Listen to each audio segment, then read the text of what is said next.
Quelle est ta philosophie de vie? Comment tu organises ta vie? Qu'est-ce qui te motive? Quelles sont tes motivations? Est-ce que tu as déjà pensé au jour de ta mort? J'aime bien cette idée de Les Brown, qui est ce qu'on appelle un motivational speaker, qui disait quelque chose du genre, nous devons nous devons vivre notre vie en commençant par la fin. C'est-à-dire que tu pars de la fin, tu te représentes le jour de ta mort, tu te représentes le jour où tu te retrouves dans ton cercueil, le dernier jour avant qu'on ne te mette dans une tombe, tu te représentes ce jour-là, qu'est-ce que je veux laisser comme héritage et commencer à construire sa vie à partir de ce jour-là, mais en arrière, en retournant jusqu'à la journée d'aujourd'hui. J'ai trouvé ce concept assez fou en fait, parce que je me suis dit, et moi c'est quelque chose qui me motive quotidiennement, c'est quelque chose qui me fait vibrer quotidiennement. Mais je me suis rendu compte qu'il y a beaucoup de personnes qui m'ont dit en fait que quand je les ai parlé de ce concept, de cette idée, qui m'ont dit que eux par contre ça les fait peur. Pourquoi penser au jour de sa mort? Moi, je pense que quand on pense au jour de sa mort, ça nous met une certaine pression. On se donne un cadre, un objectif pour soi, un objectif pour sa vie. J'avais fait une vidéo une fois où je disais que cette vie n'a pas de sens en fait. Il n'y a aucun sens dans cette vie. Le seul sens de la vie, c'est celui que nous lui donnons. Et toi, quel est le sens de ta vie? Quelle direction tu veux donner à ta vie? Quelle limite tu veux donner à ta vie?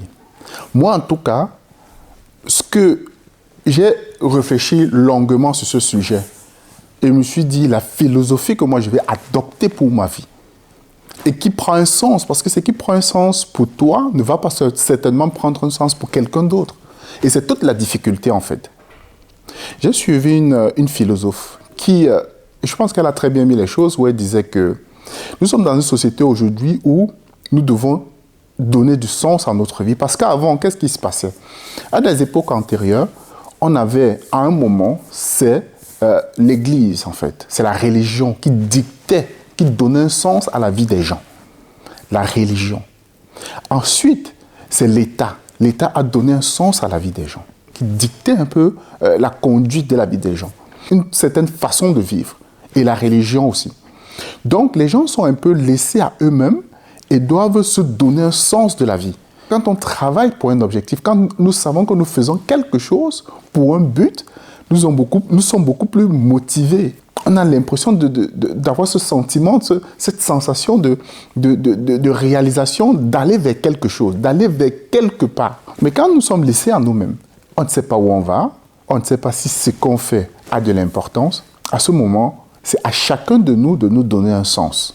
Et cette philosophe dont je parlais plus tôt, justement disait que c'est parce qu'aujourd'hui, des gens n'ont plus quelqu'un qui va diriger leur vie, comme par exemple l'État ou la religion, que finalement a fleuri, on a vu l'émergence des coachs. C'est pour ça que quelque part aujourd'hui, il y a énormément ce qu'on appelle entre parenthèses des coachs. Parce que des gens veulent qu'on les dise quoi faire. C'est quoi en fait globalement un coach? C'est un peu comme si, en fait, ces coachs-là, comme s'ils sont en train de prendre la place de l'État et de la religion, en fait. En fait, on se rend compte que rien n'a changé. C'est juste que ça a pris des formes différentes. On a besoin de nous dire, le coach, c'est pour dire aux gens ce qu'ils doivent faire. Et moi, j'ai longuement réfléchi par rapport à tout ça.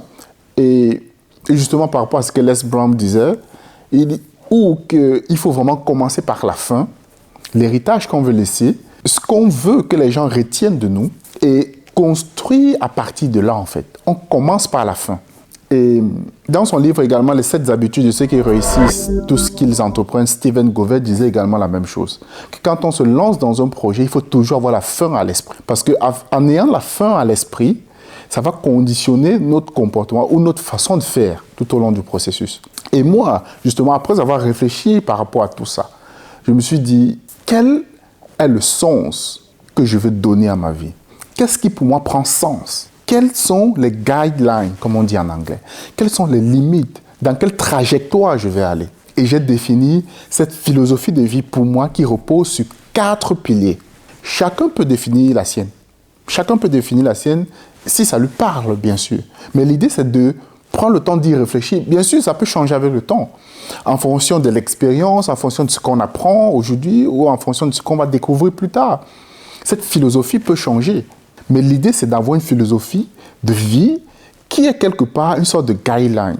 Parce que quand nous n'avons pas de guideline, quand nous n'avons pas de limite, on va se laisser balloter un peu par le vent, aller dans toutes les directions. Et finalement, on n'aura plus de direction. Si on n'a pas de limite, on va se... Moi, c'est un peu le problème que j'ai aujourd'hui avec le fait que la plupart des gens, on passe le temps toujours de parler d'argent. Je pense qu'il faut qu'on parle d'argent parce que le fait de ne parler que d'argent, aujourd'hui, les gens sont en train de faire des choses qui sont complètement inhumaines parce qu'ils veulent gagner de l'argent. Si l'argent, c'est la seule chose qui a de la valeur, ou si la seule philosophie de vie, c'est avoir de l'argent, des gens vont faire des choses inhumaines pour avoir cet argent. Et on voit très bien comment notre monde est en train d'aller. Des choses qui se font parce que des gens veulent gagner de l'argent. Des choses carrément inhumaines que quand tu apprends, tu te dis « Waouh, comment un humain est capable de faire ce genre de truc ?» Donc, pour revenir, moi j'ai dit, j'ai une philosophie de vie qui repose sur 4 piliers. Le premier pilier, la santé. Parce que je me dis, sans la santé, presque rien n'est possible. Nous pouvons avoir les plus grands objectifs du monde. Nous pouvons être la personne la plus riche du monde. Nous pouvons être la personne avec le plus grand potentiel au monde. Mais si nous sommes incapables de nous lever et d'aller vers la direction que nous voulons, à quoi ça sert? D'avoir tout le potentiel, d'avoir tout l'argent. Ça ne sert à rien.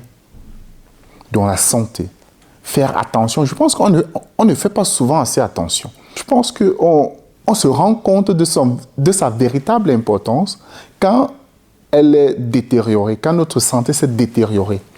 On se rend compte seulement de son importance. Mais est-ce qu'il faut vraiment laisser que notre santé se détériore pour se rappeler qu'elle a de l'importance? La santé, ça, moi, c'est le premier pilier.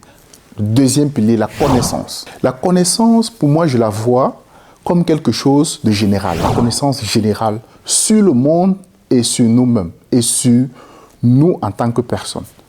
Apprendre à se connaître, la connaissance de soi, la connaissance de son environnement, la connaissance du monde.